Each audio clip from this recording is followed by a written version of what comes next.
and welcome back to the FPL crypto channel. For those of you new here, I produce FPL content weekly when the season starts and pre-season. Returning subscribers, this is a little bit different to what I usually do. This is more of a kind of draft video for my thoughts on pre-season options going into the first few game weeks of the season.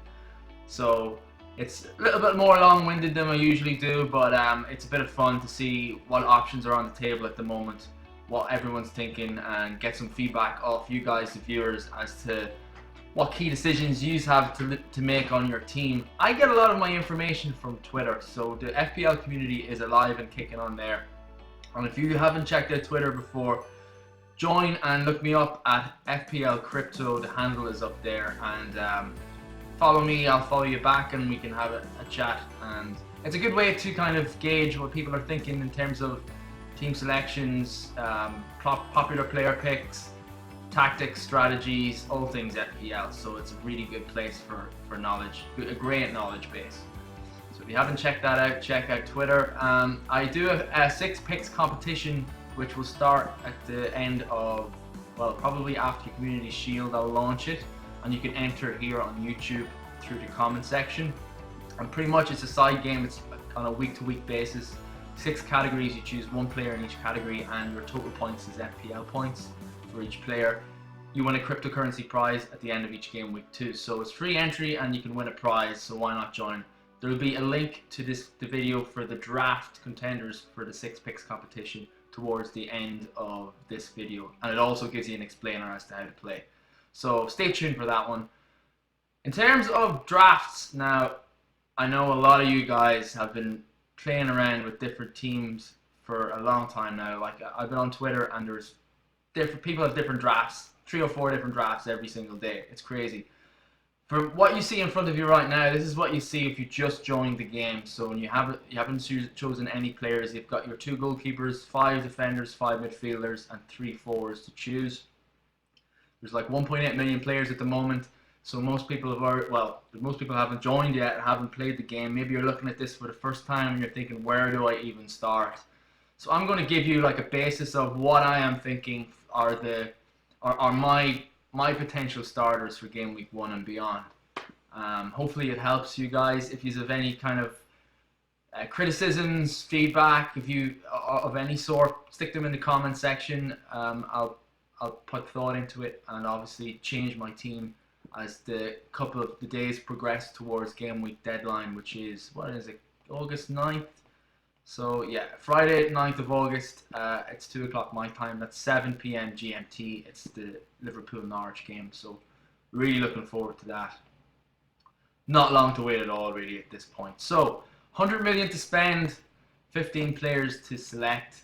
What I usually like to do is choose 11 nailed starters and then have 4 bench fodder, I suppose you'd call it, like players that really I don't need, but they'll sit on my bench initially until I get a good gauge of the trend players for the season, which, like, you don't know until 2 or 3 game weeks in, when you have a lot of data to work on, statistics to work on, who are going to be the top performers. All we have are the previous season's data, stats, underlying stats, etc. So we have another thing that we can use. We obviously don't have form too much because players are in pre-season, and you can't really take pre-season games too seriously. They're non-competitive, and they don't really give a true indication as to how a player is going to perform when the season kicks off in game week 1. Fitness-wise, okay, you have an idea. Most people will be fit and ready. Obviously, those that have competed in tournaments like the African Cup of Nations, etc., they won't be in peak condition. They had a little bit of extra time in terms of holidays. They haven't joined. Some of them haven't even joined up with their squads, like Sadio Mane. But yeah, fitness, most people will be fit unless indicated by a manager, or if we get other key information from like a squad Twitter account or something. In terms of fixtures, that is one thing we do know. So we know the fixtures have been released. We know what the schedule is like for each team, and it's a good basis for your initial team for going into game week 1. Choose players that have decent fixtures. You can't go wrong. And if you do go wrong, you can wildcard. So let's take a look at goalkeepers. There's a few ways to do this. I've seen set and forget goalkeepers. This is basically where you pick a premium keeper, like an Ederson, an Alisson, a Lloris, De Gea, someone priced around 6 million, 5.5 million. You choose one of them, and then you choose a bench goalkeeper, the cheapest option available, 4 million. The idea behind this is you just play one keeper every single game week. They'll score you points and clean sheets because they're a premium keeper with a premium team. That's usually the premise of a premium pick in the set and forget. The other way you can do it is you can rotate keepers, so you can choose 4.5 million keepers or thereabouts, and then you look at the schedule of games and you rotate them, playing the keeper who's in form or has the easier fixture on a given game week. I like to go set and forget because it takes the thinking out of it. You just choose a keeper, he's on your team every game week, and it's one less decision you have to make. And this time I'm going to go for based on the fixtures really, I'm going to go for Kepa. Kepa is my set and forget keeper going into game week 1. He's 5.5 million, so he's 0.5 million cheaper than the high-end premium options, which are Alisson and Ederson. And it's because probably Chelsea had a poor season last year in terms of clean sheets. They usually do better than Sarri's effort. 14 clean sheets for Kepa. Fixtures-wise, maybe people are looking too much at game week 1, United away, which could be a bit of a turn-off, but you need to look beyond that because in the first 10 game weeks, Chelsea have a lot of sweet fixtures there to look forward to, a lot of green. If you don't know what this is the fixture difficulty rating. So the green fixtures are easy, the red fixtures are difficult. You can see Liverpool home, United away are the 2 difficult fixtures for Chelsea starting off. So Kepa is my set and forget keeper for at least the first 10 game weeks anyway, pending disaster Chelsea. But I think Chelsea will be decent in defence this year. Fixtures are good, and he is in there going to start off. So 4 million, it doesn't really matter who I choose at the 4 million level for keepers, but I suppose I'll put in Button, the backup keeper for Brighton. He's not going to play. He'll be sitting on the bench for Brighton, and he'll be sitting on my bench too, unutilized. So that's the tactic I'm going to go with, set and forget. Let me know what tactic you're going with in the comment section. There's plenty of ways to do this, plenty of strategies to go with when it comes to picking a goalkeeper. This is just my preference going into game week 1. Okay, let's move on to the back line. So I have 2 players that are going to be the staple, the reliable 2. They're both from the same team. The team that had the most clean sheets last year. And number 1 is Andrew Robertson. Where are you? Can't spell, sorry. Okay, there we go. Andrew Robertson, he's going in, and he's 7 million. He's the top in terms of spend on a defender. He's the most expensive player in the game, and rightly so. Some expected him to be even more than 7 million. I'm kind of happy with that price point. He smashed it last season. He had 213 points, 12 assists to go along with those 21 clean sheets. He ended up being the highest scoring defender ever in a single FPL season. So that is why you have to bring out the big bucks if you want Andrew Robertson in your team. And I think he's worth it. Liverpool start off playing against 2 promoted opponents in Norwich and Southampton in the first 3 game weeks. Tough enough game against Arsenal at home in game week 3. But beyond that, I mean, I think they're nearly set and forget defenders, at least for the initial few game weeks, these Liverpool players. So you've got your Andrew Robertson, your Trent Alexander-Arnold, and your Virgil van Dijk. 3 expensive but very well worth it options. The second of which I'm going to add in, I'm not going to go for Van Dijk, I'm going to go for Alexander-Arnold. So the 2 7 million defenders. A lot of people are going to double this. I've seen some people triple up on Liverpool defence going into the start of the season. That's how much faith people have that they'll continue to be tight at the back. I think they'll find it hard to replicate last season with their 21 clean sheets, but you never know. We'll see what happens, see how they train going into the season in the first openers. Okay, well, Trent, you know, he's got 13 assists to his name, a little bit less than Robbo. A little bit of a rotation worry too with Joe Gomez being fit sometimes, and you know he played a lot less games last season, which is probably why he's 16 clean sheets as opposed to 21 in favour of Robbo. A little bit of rotation worry there. I suppose you wouldn't get that with Virgil van Dijk, so Who do you prefer? I mean, I like Robbo and Alexander-Arnold because of their creativity. If Liverpool concede in a game, you still have that option for those assists to come in. I feel like you're just less attacking potential out of Virgil van Dijk, which is probably why he's 6.5 million. He's a nail starter.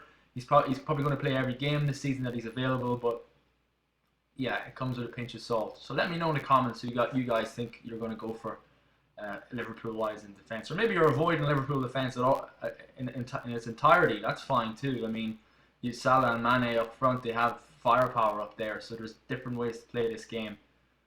My second defender, who is big for attacking potential, is for Everton, and his name is Lucas Digne.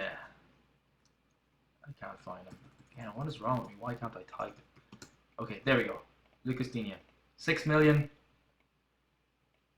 Yeah, it's expensive, but I think this guy could be worth it. He's 4 goals, 5 assists last season, and he's very highly owned at the moment. 27% of teams are thinking favourably upon him, just like I am. In terms of the fixtures, they look so good for Everton. I mean, they don't play a top 6 team until game week 7, and it looks really good. It's just hard to know what's going to happen. I mean, they haven't been great in pre-season, which is turning a lot of people off. They sold Gueye, well, it's pending. It's nearly gone through to PSG, so he was like that security blanket that they had in front of their defence. He had like top amount of tackles last season, something crazy like that. Top amount of successful tackles for a midfielder. So they're going to lose that a little bit, and also Zoom is not going to sign this season, so it looks like they're going to be short his presence in centre back. But you're signing this guy for his attacking threat. He is lethal going forward. He loves to shoot. I mean, his last season he had 4 goals, but they all came from outside of the box. He doesn't mind to have a pop, and that's why he's in my team starting off, because of those easier fixtures that Everton have. Okay, clean sheets are great. They're the bread and butter of a defender in terms of points, those clean sheet points, but I feel like this guy could get some attacking returns, especially in the first 10 game weeks. So he's in there initially at 6 million.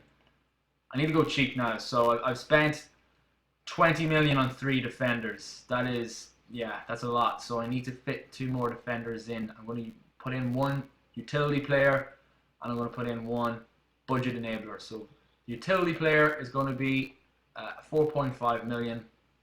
This is not a definite right now, but I like Lewis Dunk because I like Brighton's fixtures, and I think he can grab the odd goal too. Messrs Duffy and Dunk love to get into the box for set pieces. Yeah, so he got 2 goals, 1 assist last season. He's 4.5 million. He's ever present in the centre defence for Brighton, and they've got okay openers. I mean, the first 5 game weeks to play 3 FDR2 rated teams. And they're home 3 of those games. West Ham home, Southampton home, Burnley home. You can see clean sheets there potentially. 7 and 8 is going to be a rough patch there. I might have to bench him around that period. But I suppose he's only a placeholder at the moment. Dunk might actually go to Leicester. So if the Harry Mcguire transfer goes through to United, Leicester are going to have to replace him in the centre defence. And apparently Dunk is tipped he's on Brendan Rodgers' transfer list, so we have to see what happens there. The deadline for the transfer window this year actually ends. It ends before game week 1 deadline, so we'll know definitively who plays with who going into game week 1, which is quite beneficial from an FPL perspective. So I'm going to put in Dunk to pair up with my Trent, my Robbo, and Lucas Digne. And the other defender at 4 million that I'm going to stick in there for the moment is Sheffield United, Lundstrom. Don't know too much about this guy. What I do know is that he only costs 4 million, so that's enough for me. He's going to be on my bench. I'm not going to use him. Hopefully won't have to use him. So he's what we call an enabler. However, the pre-season fixtures so far for Sheffield United have shone positively on Lundstrom, because he's played 3 out of the 5 games, played and started, and he's had 2 assists to his name. He's been playing out of position too. He's been in midfield more than defence. So it shows that he might be part of the manager's plans going into this season. However, I wouldn't bet on it. I mean, he's on my bench. It's a bonus if he plays. So that's my budget defender, Lundstrom. who's going to sit on my bench. I'm going to move on to my midfield. To start off midfield, there's two players that are first on the list. The two highest scoring players in the game last season. Raheem Sterling and Mo Salah. They ain't moving. They're locked in. They are probably, Sterling, Salah and Robbo are probably the only players that are definitely not leaving my team going into game week 1. I like to have at least one captaincy option. Salah, highest point scorer last season, 22 goals, 12 assists, 259 FPL points. He also gets tons of double-digit hauls. So when I say double-digit, I mean more than 10 or more points in a single game. He gets them, which makes him prime captaincy material because you need that high point ceiling for a captain if you're going to get double points out of them. Salah, and then Sterling, who's becoming the new Salah. 17 goals in the fifth. That's phenomenal. 32 goals or assists last season.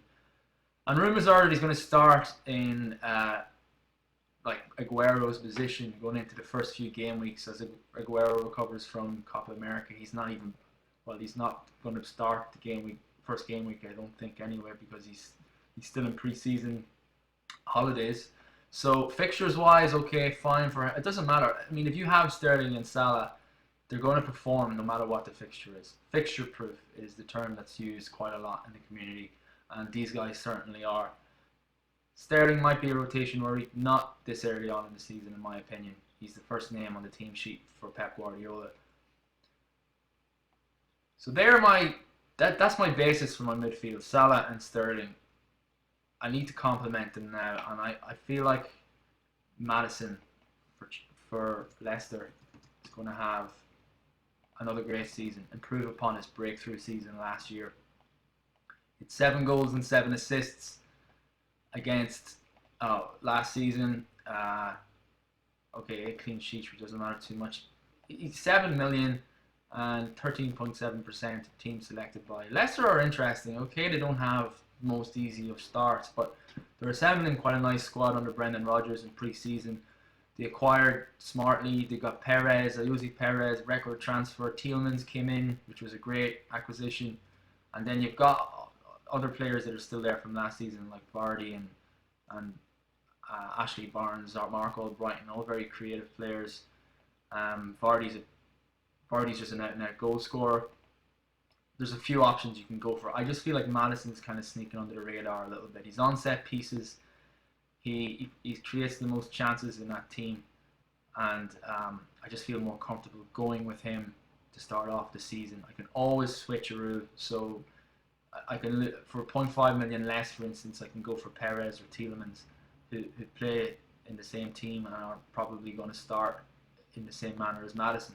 But I feel safer with Maddison starting off because I know what he's about. I know what he can produce. He's done it before already, consistently throughout one whole season, and it looks like he's going to play in the hole behind 2 strikers, which was evident when Leicester played their last pre-season game. It looked like he was just in there and he had a couple of shots and played a couple of key passes. So yeah, interesting to watch how Maddison performs this season. I think he's definitely better at the 7 goals and 7 assists of last year. Okay, so I'm going to add in at this stage a bench player. So this is a 4.5 million. He's defined as a defensive midfielder, but it looks like he's playing in more advanced roles now for Wolverhampton, and he's a popular choice amongst a lot early on because of this, and it's Dendoncker. You look at last season, nothing really to see there. Two goals scored. Didn't feature too much, but towards the end of last season he did. Not great fixtures either, but he's going to be sitting on my bench. 12.8% of people seem to think the same way as me. He is starting to get into the box a lot more than he used to, so he might get the odd goal as he showed last season, but I'm not too worried if he doesn't because he probably won't even find his way into my starting 11. Excuse me. Okay, final midfielder slot. This one is still up for debate for me, but at the moment I feel very comfortable with Ryan Fraser. you want to go with tried and tested players starting off the season, players that have proven their ability at this level and have performed in terms of producing FPL points from their underlying stats. Ryan Fraser is a prime example. Last season, he had the most chances he created the most chances out of any player in the Premier League. And I really like the look of Bournemouth's fixtures too. I mean, they have the opening 2 games of this season. They played 2 promoted clubs, Sheffield United and Aston Villa. They're going to score goals. Last year, 56 goals scored, 7th highest in the Premier League. They're unpredictable at times and a little erratic, but they could definitely score. Even when they don't perform well, they seem to score. So I feel like Fraser's, he's a good option. He's their higher price bracket options. You can go for maybe Brooks for 6.5 million, save $1 million, and inject that into another part of your team. But I think if you're going to go big on Bournemouth, now is the time to do it. Look at those 2s in the first 10 game weeks. 1, 2, 3, 4, 5, 6 big green fixtures for them. So I'm going to stick with Fraser for the moment anyway. And maybe it'll become apparent when I show you who's up front, why I'm going with Fraser. Okay, so he's in there. Ryan Fraser, he completes the midfield lineup. My first player up front is going to be, well, let's just reveal my bench fodder first. My 4.5 millionaire. Get him out of the way. Mason Greenwood. He's been performing okay for United in pre-season. Solskjaer kind of hinted that he might start against Chelsea. I just don't see that happening. Unless they sell Lukaku to Inter Milan and they don't get a replacement in time. Maybe he will, but I'm not counting on it. Again, as I said, he's going to be on my bench. He's just he's a budget enabler. He's allowing me to have these premium players like Salah and Sterling in my team. So don't really have to say much more about him. Again, he might start, but I'm not going to count on it. Let's just pop in my premium. Well, he's not even a premium striker. He's 8 million. He also plays for Bournemouth.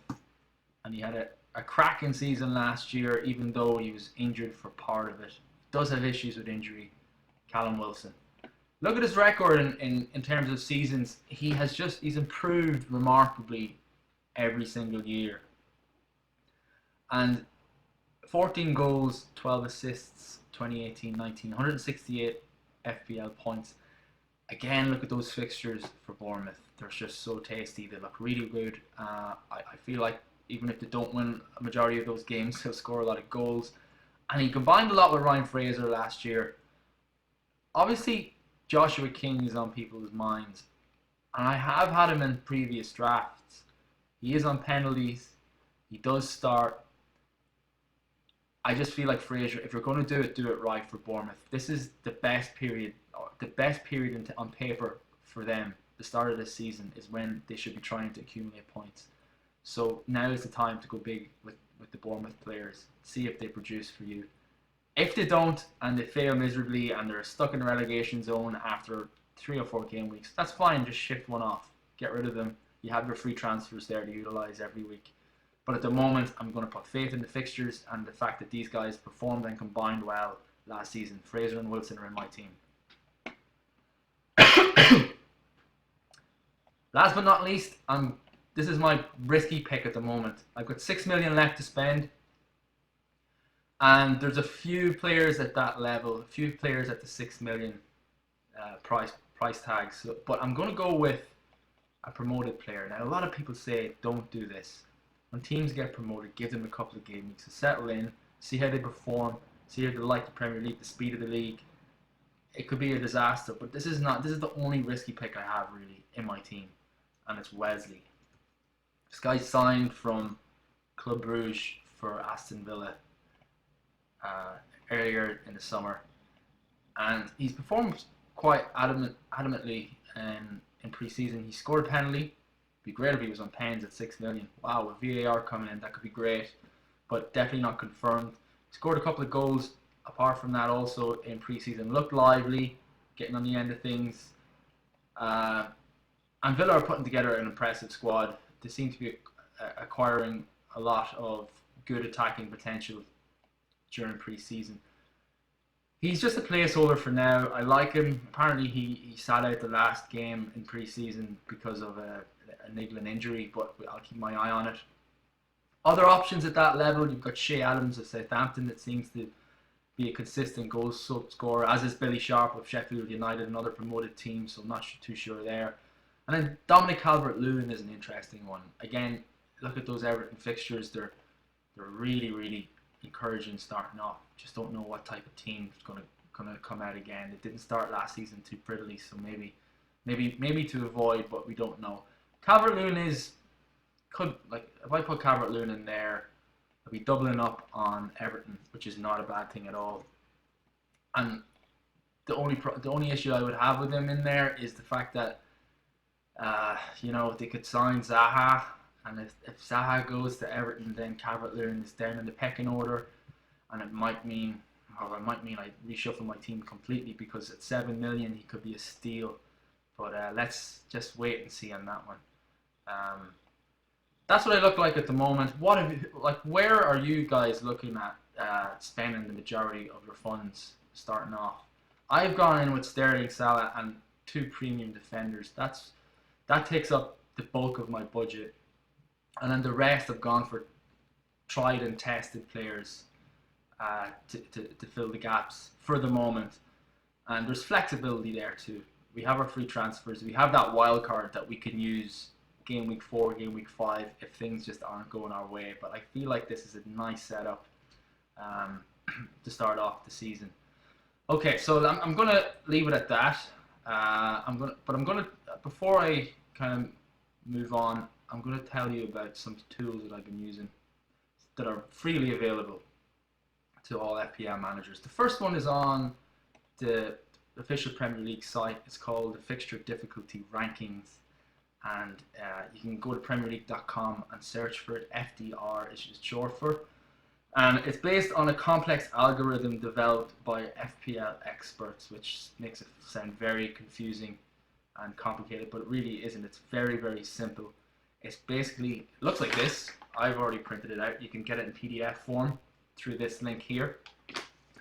And it gives you the 38 game week schedule, color coded based on fixture difficulty. So you don't need to look at 38 game weeks. I have gone ahead and made a little Google sheet that we can use to look at the first 10 game weeks. This is actually something you guys can download. I'm going to put a link in the description for a free copy of this. It's a draft team selector linked to this FDR. So you can see that the teams in green are the easier fixtures, and then the red teams are the more difficult, like top 16 fixtures. So this gives you a good visual image of how your team's going to look as the game weeks progress. It's very important to kind of try and project how you're going to feel the squad in like game week 3 or game week 4. It's not all about game week 1, game week 2. You got to think ahead here and plan your transfers accordingly. So the thing about this, well, the nice thing about this here is that these are all interchangeable, so you can move in and out players as you see fit. So like for instance, I can put like Ricardo Pereira in there if I want instead of Digne, and then Leicester's fixtures will pop up or whatever. Down here it shows you your budget spend, and if you're over or under your budget, so let's say Mcguire was in there instead of Greenwood, Sergio, there he is. It's going to show you that you're over budget, so you have to adjust.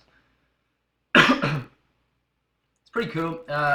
I love the fact that you can visualize what your team will look like after a certain amount of time, and it's also good down here for kind of figuring out some rotating pairs.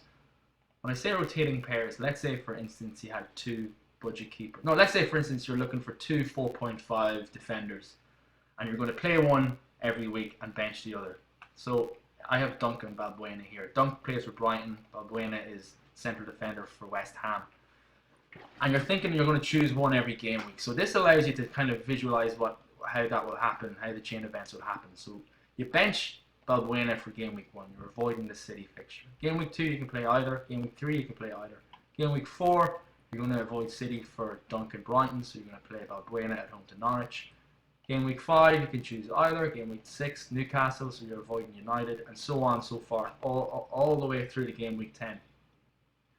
So you're thinking in your mind, okay, yes, that's an option because I'm avoiding the top six. I can have Duncan Balbuena and they'll rotate well. Obviously, other things to consider too, but fixtures are the one thing that we have, one piece of information we have in pre-season that we can plan around. There's other unknowns that will come into play, but at the moment, this is the most kind of structured thing we can use to make our decisions. The other way you can use this player comparison tool is to look at rotating captain pairs. So as you knew, I have Salah and Sterling. They're locked in on my team. They ain't going anywhere. Two highest costing players in FPL so far, and probably will be like that come game week 1. They rotate well throughout up until game week 10. So as you can see, I'm going to play Norwich. I'm going to captain Salah at home to Norwich. I think that's locked into. Game week 2, probably Salah because Spurs play Man City. Game week 3, Bournemouth. The pattern here is you can avoid all those red fixtures the whole way through to game week 10 where Man City are at home to Villa. That's the benefit of this little tool. It's really cool. It took me a while to make it. I hope you all feel the benefit of it and use it and prepare as best you can. There's a player list here that you can use to add some information on players. So it's like, let me have a look, see if someone is. Let's find somebody that I have in my team so I'll show you how this works. So we'll go to Man City and we'll go to De Bruyne. No, I don't have De Bruyne. Who have I got? Sterling here. So if you put a note in here, let's say we put in OOP, Mcguire out. Okay. If you go into your team, then you'll see that note just kind of pops up in here. So every time you change, the note pops back up. So you don't have to keep kind of reminding yourself of little snippets of information or key stats, data, etc. So if I put Digne back in here, you'll see his note pops back up. Attacking threat or something I have in there. Yeah, so it's this a useful tool also. Another way to kind of decide between two players that are of similar value or play for the same team or play in the same position, there can be 50-50 calls sometimes. Obviously, you have to take ownership of your own decisions. You can't blame other people, but there are tools out there that can kind of nudge you in a certain direction. And FuniAnalytics.com, these guys have been around for 2 seasons now, and they've got a really nice website, cool graphics, really easy to use. I love the little player faces that they have here. They have tons of tools that you can use too and explore. I'll put a link in the description for this also. You can join and get full access to the site for the first 3 game weeks to check out all their features. They only launched last week. Some of the features aren't available yet because they don't have the data for the first couple of game weeks, but they will become available as time goes by. One of the features that I've been using is to compare players, which is free for the whole season, I believe.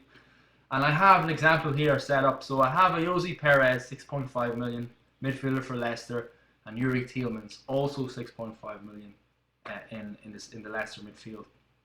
And I'm trying to figure out who I want. So they have the compare button, which I've already clicked. You can go down here and it gives you some key statements, basically. Very, very simply put.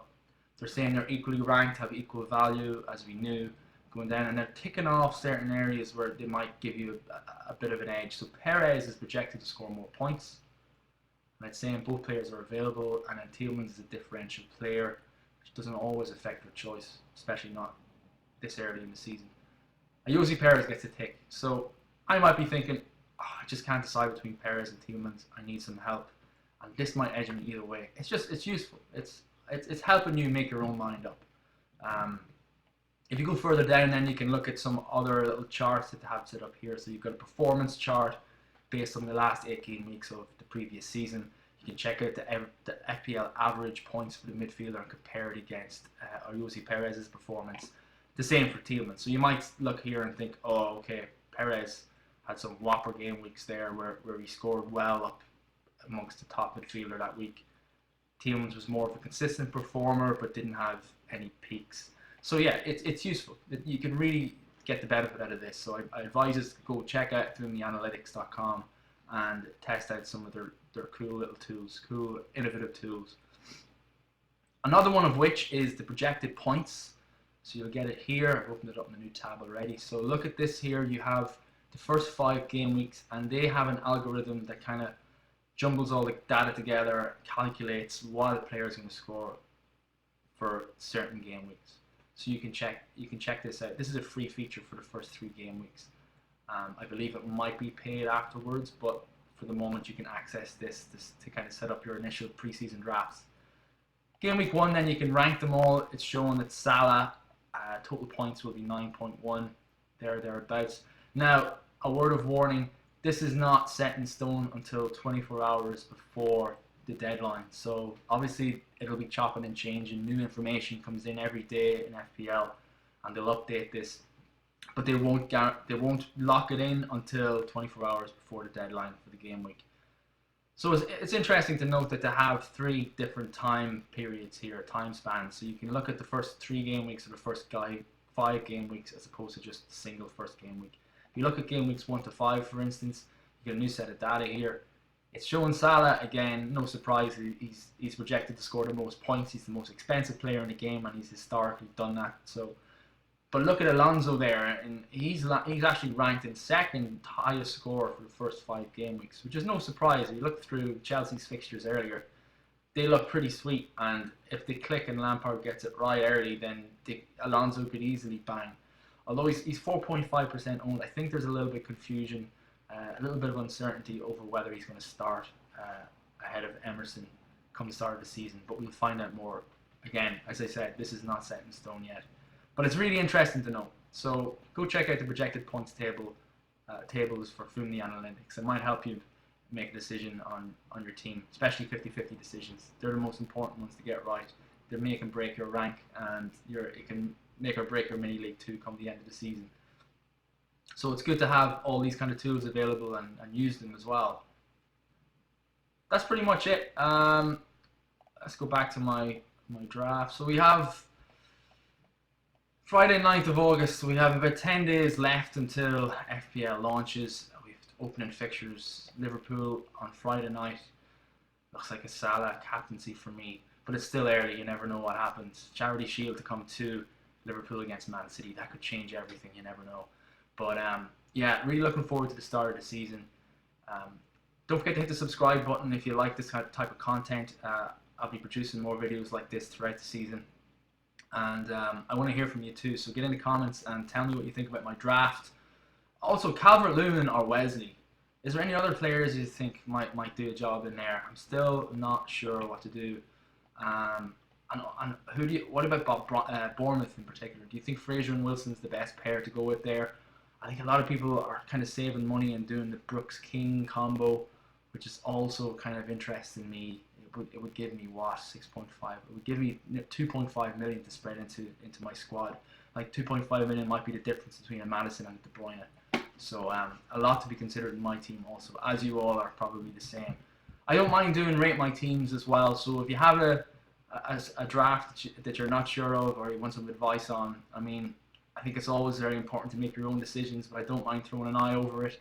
I have a Facebook group that you can kind of join and do that with. You can post a screenshot of your team in it. I'll put a link to that in the description. You'll also get a link to that group in my description of my YouTube channel page, so you can go in there. Otherwise, I have a mini league too, based out of the 6 picks.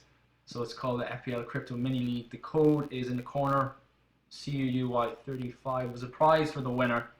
I'm putting up a Premier League jersey for the winner of the choice of the winner too. God, I'd hate to have to buy a Liverpool jersey. Anyway, it doesn't matter. Whoever you support, you can get their jersey. Or a Litecoin. So I'm a cryptocurrency enthusiast, and I'm willing to send someone a Litecoin, which is the easier prize to give, to be honest. I can send you a digital currency in seconds. And the value of one Litecoin at the moment is $100 US. So that's a good prize, and well worth joining that league if you are interested in, well, winning.